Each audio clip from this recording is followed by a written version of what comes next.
I am the real heiress. The day my biological parents brought me back, the fake heiress jumped off a tall building.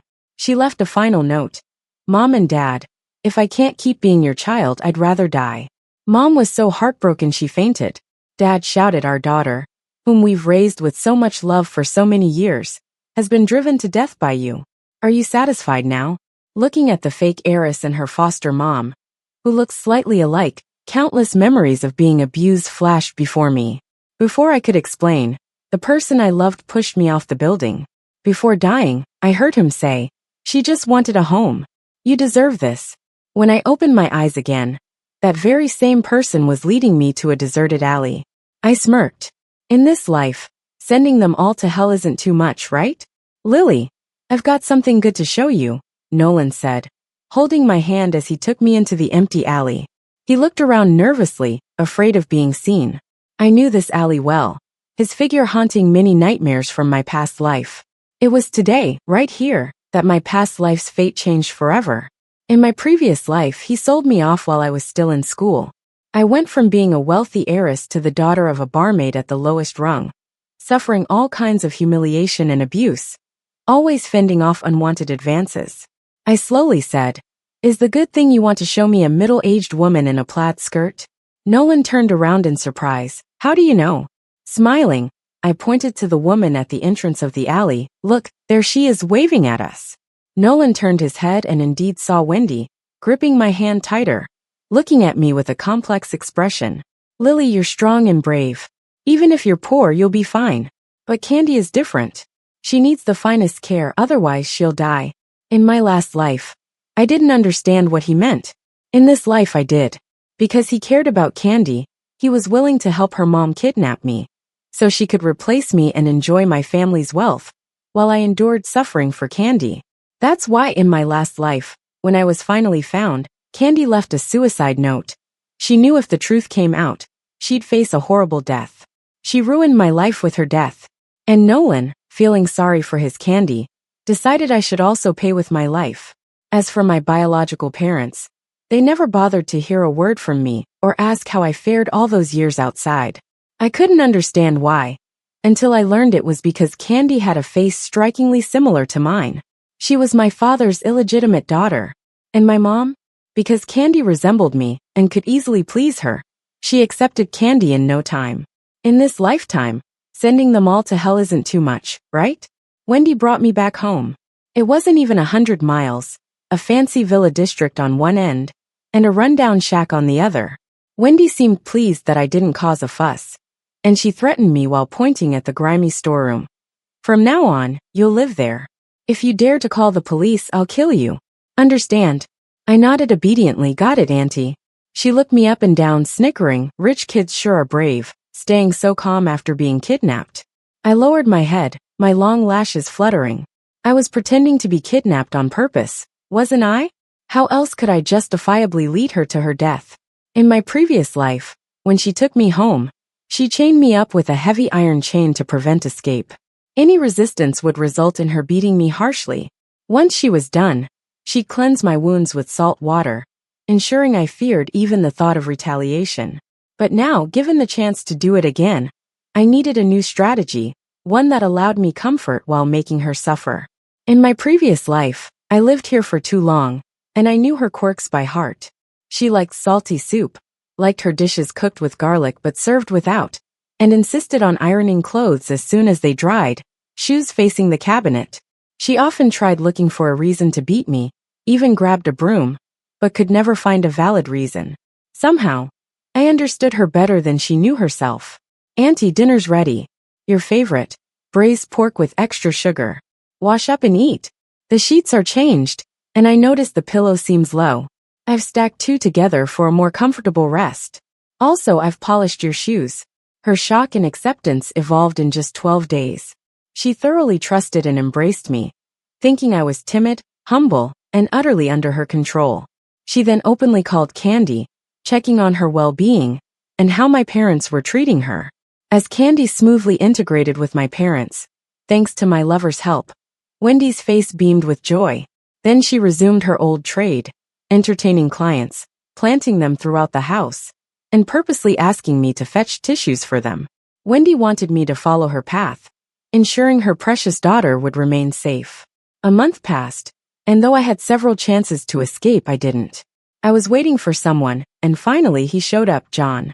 In my past life, he often stormed into my room, drunk, and I'd defend myself with scissors from under my pillow. He beat me, causing a concussion, and leaving my left leg crippled. Wendy never took me to the hospital, letting me fend for myself.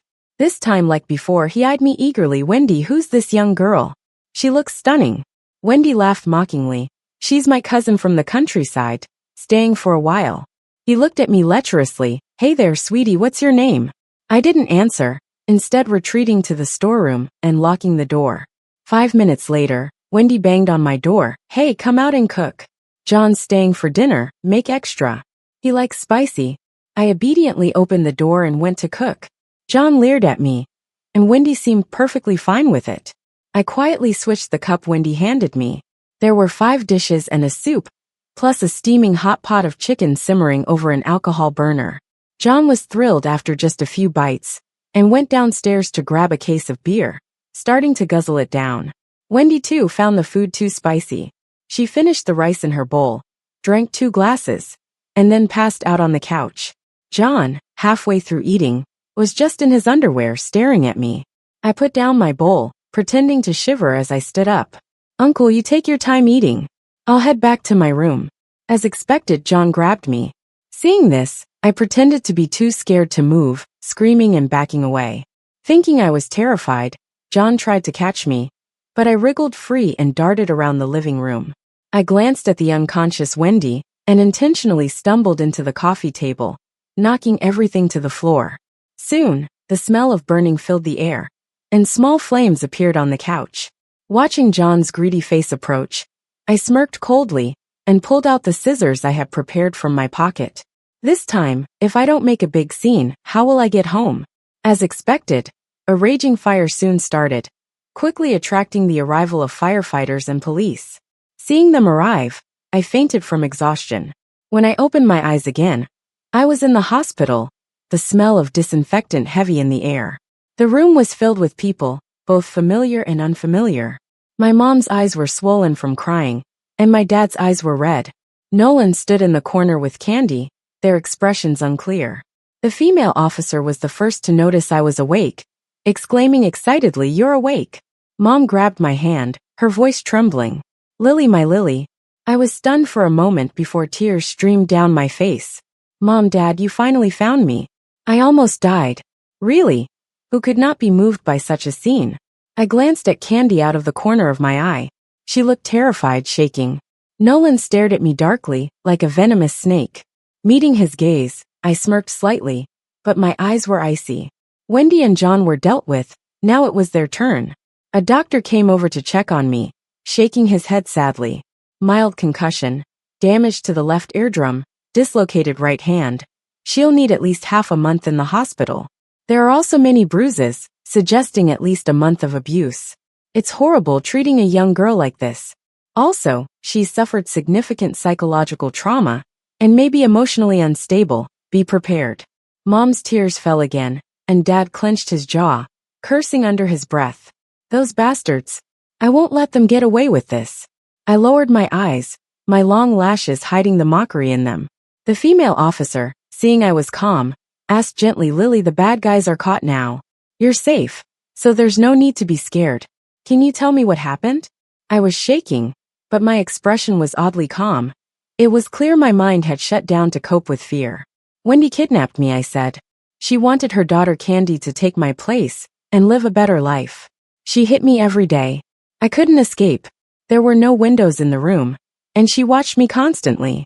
When men came for her, she'd make me watch. The other times weren't so bad, but this time a bald man came. He was terrifying. I tried to run but couldn't. I cried, my voice breaking. "I'm sorry, I didn't mean to. I was just too scared." The female officer patted my shoulder gently. "You did well. It's not your fault. They're the ones to blame." She continued, "The bald guy is injured, and Wendy survived, but with severe burns and level 6 disability from the fire. Do you know how the fire started?" I thought hard for a moment. The bald guy pushed me when I was running, and the dishes fell to the floor. Maybe the alcohol burner fell onto the couch then. The officer nodded. There were sleeping pills in Wendy's water cup. Any idea where they came from? I shook my head, puzzled. I don't know. Did the bald guy bring them? Was he planning to give them to me? The officer nodded knowingly and pressed on. Do you remember how you got kidnapped? I looked at Nolan standing in the corner. His hands were clenched into fists, but I said, I don't remember. Nolan sighed in relief, wiping the cold sweat from his forehead. The officer gave him a meaningful look and said, all right, if you ever remember, let me know. Okay, I agreed. As she left, she glanced at me with a complex expression. I looked back at her, my eyes clear. Everything seemed too coincidental, but the wounds on my body were proof I was telling the truth. As soon as the officer left, Candy knelt in front of me, her forehead instantly reddening, as she hit it on the floor 3 times. She cried, trembling all over. Lily, my mom was the one who kidnapped you, but I really didn't know about it. She never cares about me and hits me all the time. That's why I ran away. It's a good thing Nolan took me in. From the corner, Candy's parents, whom I had protected in a past life, now looked cold. They had only adopted her for less than half a month. How could their feelings compare to their own daughter, who had just been kidnapped? I asked softly, you really didn't know? Candy quickly shook her head. I beckoned her over with a finger. Come here. She got up and walked closer, leaning down to look at me. I grabbed her chin hard, wishing I could crush her jawbone, but not having the strength.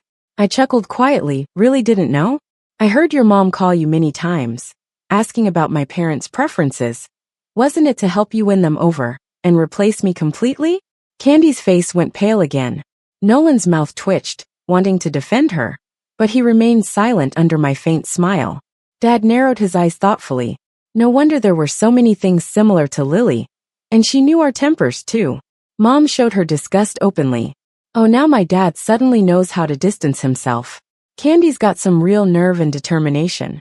She rushed to the window, biting her lip, looking oh so pitiful, and said, Dad, Mom, Lily, since none of you believe me, I'll prove my innocence with my life. Then she tried to climb up, ready to jump. Nolan was lightning fast, darting forward to grab her. Their timing was so perfect. I wouldn't buy that there wasn't some rehearsal beforehand. With a sorrowful expression, Nolan said, Uncle, Aunt Lily, you guys really misunderstood Candy. She's never been close to her mom since she was a kid, so I've been supporting her. There must be some misunderstanding. Her house was burned by Lily. Her mom's got severe burns and is hospitalized. When she's out, she'll get arrested. Candy's got nowhere else to go. She's really a victim too. Uncle, Aunt, just keep her here. She's genuinely pitiful. Now every media outlet's covering this story. If you keep her, everyone will think you're kind-hearted, and Candy will be grateful and repay you someday. Candy hung her head, looking as pitiful as she could manage. Dad and Mom hesitated, their faces showed doubt. Gratitude and repayment didn't mean much to them, but they knew the benefits of a good reputation. Finally, my dad spoke up, why don't we just let her stay? It's not easy for the kid either. I reached out and brushed back the hair by my ear, revealing my scarred wrist. My mom's hesitation turned to indifference and disgust. Is Candy trying to atone on behalf of your mom for me? If that's the case, you can stay. Calmly, I said. But I can't promise that one day I won't suddenly remember what your mom did to me and take it out on you. Hearing she could continue living with us, Candy nodded eagerly. I'm willing, it's fine. It's only right I make up for what Mom did. Besides, I really love Dad and Mom. I can't part with them. I tilted my head, giving a playful smile. All right, then you can stay. Candy and Nolan both sighed with relief, their eyes flashing a hint of triumph. Little did they know, the days that followed would be a true nightmare. In the past life, I wasn't found until 10 years later, and I was in terrible shape when they found me. Because of the torments, I was a disgrace. Parents despised me. The one I loved loathed me. Everyone wished me dead. But this time, if Candy isn't around, how would this drama unfold? How would my dad's affair with her mom come to light? How would the whole house turn upside down? I want them all to pay one by one. The media was all over our family, calling us saints for repaying evil with good. True philanthropists. At the same time, they dug up everything about Candy's family. Everyone felt sorry for me. Even knowing John ended up a cripple, knowing Wendy was severely burned and had to go to jail. As for Candy, she faced plenty of verbal attacks. People saying the apple doesn't fall far from the tree, saying she should atone through death, etc. Even at school, people who initially treated her kindly because of Nolan started giving her the cold shoulder. I loved studying, so after leaving the hospital, I went back to class with crutches and bandages. Before, I was a bit aloof, focusing solely on my studies. In the previous life, I was a good student, but after the setup, I was torn away from learning. So in this life, I've got to double my efforts. And I've got to get along better with classmates. I made an effort to connect with them. Sorry, can you grab that eraser for me? I can't bend down. Thanks a lot. Can you explain this question to me? I've missed too many classes, didn't quite understand the lecture. Thank you. Are you heading to the restroom? Can I come with you? Could you grab my crutch later? Awesome. This unexpected change stunned my classmates, and with my generous thanks and gifts, who wouldn't like me? Everybody knew Nolan was my fiancé. So when a classmate tipped me off, they said, Lily, while you were gone, Nolan and Candy were pretty close. Yeah, we talked about it a lot, like how he wasn't even worried or anxious when you were kidnapped, just acting all carefree. I pressed my lips together, looked firm, and said, there's no way Nolan would do that to me unless you've got some kind of proof. The sports committee rep, who never got along with Nolan, asked curiously, what if we do? I said seriously, then I'd break off the engagement with Nolan. The classmates instantly cheered and laughed, saying I shouldn't regret it later. People love drama, and even more love being part of making it. The last class was a meeting, and the teacher left Nolan in charge while they went to a meeting. The sports committee rep stood up and closed the classroom back door. Nolan frowned, annoyed. What are you doing? Sit down. The sports committee rep grinned smugly. There's a big reveal coming up. Everyone closed the front doors and windows. No matter how shocking, don't make a sound. The projector hummed to life, and the screen started rolling a video. Even though it was daytime, there was a slight glare, but watching was still fine. On screen, it was the rooftop, obviously secretly filmed. As soon as Nolan and Candy appeared, the classroom burst into murmurs. Nolan rushed to unplug the media equipment, shouting angrily, Ken, are you crazy? The sports committee rep smirked mischievously. Crazy? Nah, I'm just doing justice. You're Lily's fiancé, yet you're with the one who hurt her. Aren't you ashamed? Nolan looked at me, his expression dark, but he didn't apologize. After the hospital incident, we hadn't spoken. He knew I remembered why I was kidnapped. It was him who blocked my way when I tried to escape. I calmly said, Nolan, I'll let you and Candy be. I'll tell my parents tonight to call off our engagement. A flash of panic crossed Nolan's eyes. No way. He blurted out. I smirked. Why not? You think I can just pretend nothing happened? Do you even think you're worth it? Do you think I'd have given you the time of day if you hadn't been like a puppy, constantly begging for my attention? I continued. Your family's made quite a bit from mine, right? Still not enough for you? Laughter echoed in the classroom while Nolan's face turned beet red, his fists clenched tight. I casually said, Ken, take care of him. I'll handle it if anything happens. Ken whistled, eager for action. Candy ran to the back door to get a teacher, but was stopped and brought back in front of me. I raised my elbow and slapped her. Leaning over, I smiled and said, Does it hurt? But it wasn't as painful as when your mom hit me. Is your dad really a thug? Or does your mom not even know who your dad is, so she just picked someone? Everyone laughed, eyes full of disdain, with no sympathy. There's a reason people disliked her. Back in her sophomore year, she tricked a girl into the supply room to win a spot in an English competition, locking her in overnight. The girl missed the competition and caught pneumonia from the cold. She's now on medical leave, still recovering at home. Candy's flimsy attempt to brush it off with I forgot went by as Nolan privately compensated with some money. And just like that, it was over. Nolan's pain grunts came from the platform while sobs came from Candy below. Such sweet sounds. The bell rang. Everyone relaxed, laughing, grabbing their bags, heading home. Nolan walked unsteadily towards me, spitting blood at my feet. We're even now, he declared. I slowly packed my bag, looking at him with disdain. You mean you pairing up with Candy's mom to kidnap me? Do you know why I didn't go to the cops? Why I haven't told my parents? He said nothing, only watched me warily. As I brushed past him, in a voice only we could hear, I whispered. You don't really think what happened to Wendy and John was an accident, do you? Nolan froze, stunned. I hobbled on my crutch as I left the classroom, hearing Candy's heart-wrenching cries behind me. Sick of her melodramatic act? Her leg healed long ago. She's just pretending to gain sympathy. When my parents came home and saw Candy in that state, they were shocked. Mom gasped, Candy, what happened? Candy's tears fell on the table, her voice hoarse. I accidentally upset Lily. Dad frowned at me, displeased. Lily, what's going on? I replied nonchalantly. Nolan and Candy were caught together. It disgusted me, reminded me of Wendy, and I lost it. Mom's sympathy turned to sarcasm. Serves her right. Dad remained silent, face cold. Candy teared up, looking incredulously at the lack of concern from my parents. Feigning innocence works in some families, but my mother has no tolerance for it. Since it was Dad who first mentioned my marriage to Nolan, this whole issue was embarrassing for him. So Candy's complaints earned her nothing but resentment. Realizing this, she quickly offered, if it makes my sister feel better, I'm happy. That comment improved my parents' mood. They gave her some of the food, and she breathed a sigh of relief. Dad said, if it really can't work out after all, they're both daughters of this family. It's fine if Candy goes instead. Dad, you're so biased. Is Candy really your child? She does look a bit like you. I lazily propped my chin up, giving her a teasing grin. She laughed along, then quietly continued eating. Dad cleared his throat. What nonsense. She's just an adopted daughter who looks like you, so we took her in. Really? I wonder how Mom will react when she learns the truth. When Candy tattled to the teacher, she was moved to the back of the class. Nolan couldn't let her sit alone, so he moved with her. The two of them stuck together, losing focus on their studies. The last parent-teacher conference before exams, a motivational meeting. Nolan used to be the top student, proudly speaking at the podium.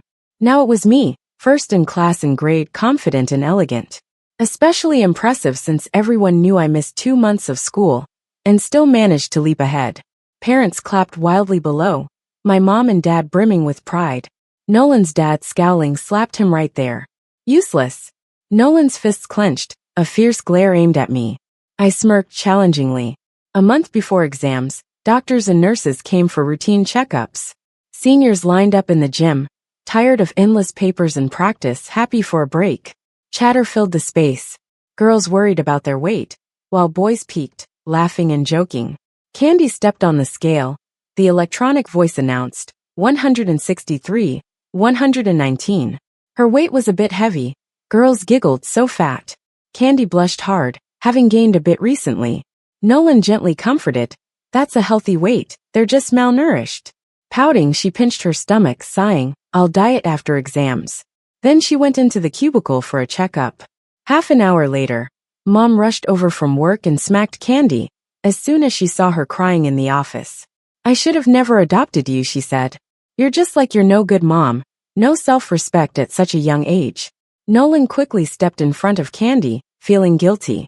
I'm sorry, Auntie, it's all my fault. Mom scoffed. No wonder when Lily was kidnapped, you handed her to us to ease our longing. You were all plotting against me. Nolan's mom arrived too and slapped him twice. Your dad's gonna deal with you once you get home. She looked at my mom with a forced smile. What about this whole mess? Mom smirked. That kid was dumped on us by your son. She's yours now. Do whatever you want. She gracefully left the office, tousled my hair, as she saw me watching by the door. Stay away from her. Don't let her ruin you. I nodded obediently. I got it. Candy was taken away by Nolan's mom. Mom instructed the servants to pack all her stuff and send it to the Song family. Servants heard that her family gave Candy $10,000 to leave Nolan, but he wouldn't agree. He was all dramatic, so she was put up in a house outside. Nolan came back to class a week later, looking exhausted, and his vibe towards me changed entirely. After class, Ken came up to me, speaking softly, Lily, be careful. I heard Nolan's been hanging out with some shady folks. I blinked, got it, thanks, Ken. He grinned, no worries, Miss Smarty Pants. It was my duty day, so by the time I left school, hardly anyone was around. Just as I was about to get in the car, I heard Nolan's voice from behind me. Lily, I want to talk to you. He seemed afraid I'd refuse and quickly added, it's my birthday today. I just want to say a few words. Is that okay? Seeing his humble stance and no one behind him, I raised an eyebrow and walked over. What do you want? Nolan sounded sorrowful. Lily, the sunset is beautiful today. I used to walk you home. Can I do it one last time? I sneered. Sure. I stepped forward, and he hesitated, quickly following, surprised I agreed so easily. After all, we had a serious falling out. He led me toward an alley again, but I stopped, hands in pockets, and lazily said, So you planning to kidnap me again? Nolan glanced around, seeing no one, and his smile turned sinister. He grabbed my hair, dragging me toward the alley. Don't worry, this time's not a kidnapping. It's much scarier. Candy just wanted a family. Why did you have to push her this far? She can't even be a mom now. My folks ditched me too. Said I embarrassed them. Left me to fend for myself. Gave everything to my sister. Oh really? That's great. I stopped struggling. The panic on my face shifted to a cold smile. And I pulled out pepper spray, spraying it in his eyes. He screamed, covering his eyes. Ah, it hurts my eyes. His screams brought the thugs waiting in the alley out. I pulled out a wad of cash, tossing it over. This is the deposit. Once you finish teaching him a lesson, I'll give the remaining balance. With that, I walked away. Though these guys were hired by Nolan, money makes them my guys now. The next morning, one of the thugs slipped me a flash drive. I handed him a thick envelope. He was thrilled and left happily. On the day of the exam, the school gate was packed with parents. I walked into the exam hall, starting my new life. Maybe because I got my revenge, I felt great, and my test skills were spot on. While everyone got their results, mine took a while since I was the top scorer. Once again, I made it to the newspaper's front page with my photo. At my graduation party, Nolan's parents showed up, usually with him, but now with Carrie. She eagerly linked arms with me. Lily, congrats. You're amazing. I clinked glasses with her. Congrats to you too. No more hiding your talents. She playfully stuck out her tongue, quietly saying, Can't help it, parents favored boys. If you hadn't given me the video, I'd never get a chance. I owe you one for this. So, today I brought you what you need. Carrie placed the flash drive in front of me. It's got evidence of your dad with Candy's mom. Took me ages to find. And I've got the DNA test of your dad and Candy for you too. I nodded with a smile. Great. Kids in this circle aren't purely innocent. Once you have the evidence, you move forward together. Wonder if my dad's ready yet. College life was crazy busy, crammed with credit courses. I completed 4 years in 3 and went to business school. Being too excellent and outstanding, my parents made me join the company as top management and run projects with the help of past life's knowledge. I became a rightful deputy general manager, leading major projects for the company. I donated $100 million to my high school building a library, donated $1 billion to the university, constructing a science and technology museum, built a large factory in the city, providing 60,000 jobs, boosting the local economy. I became an accomplished entrepreneur on the Forbes Rich list, seen as promising and capable by everyone. I was in the spotlight for a while. Isn't this just your typical female protagonist rebirth story? Top scorer in college entrance exams, a dark horse in the stock market, a tech mogul. Every single identity is just bow down worthy. Lily, you call this a feel-good novel? I'm not feeling so good reading it. Reading their comments under the official account, I couldn't help but smirk. These netizens guessed it right. I saw Nolan again 6 months later. I had just signed a park project with the government. Driving home in my sports car, I spotted someone hunched over, picking up empty water bottles from a trash can.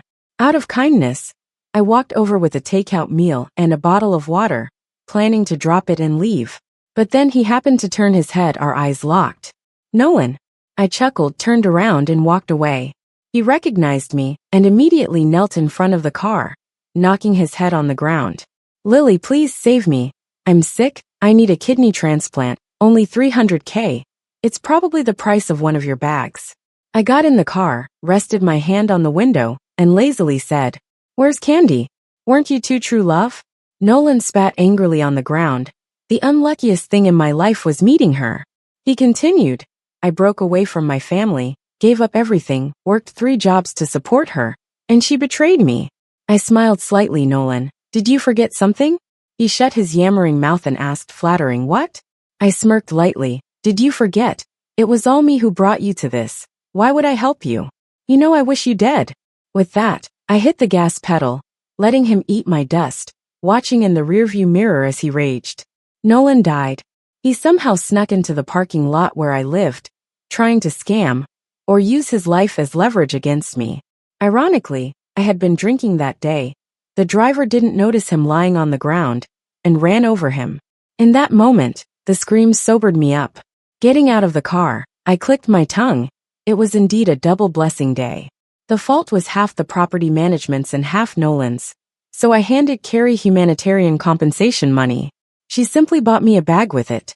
Lily, this bag is beautiful, really suits you. I laughed, right? Fits me perfectly.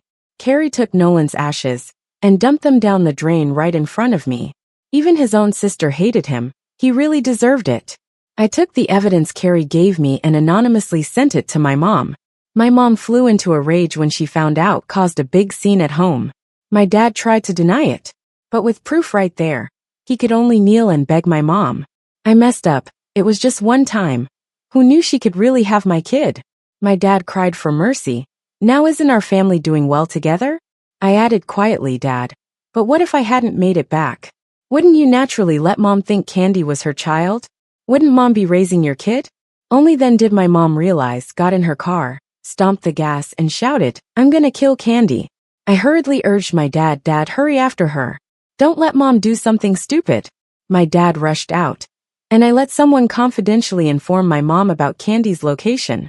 Candy died on the spot. My dad, trying to save Candy, collided with my mom's car. They both got into an accident. The doctor said there was a chance they could be saved. I shook my head, signed the form to give up on treatment, saying, Mom and Dad worked hard all their lives. I don't want their last moments to be so painful. As their daughter, I can't bear it.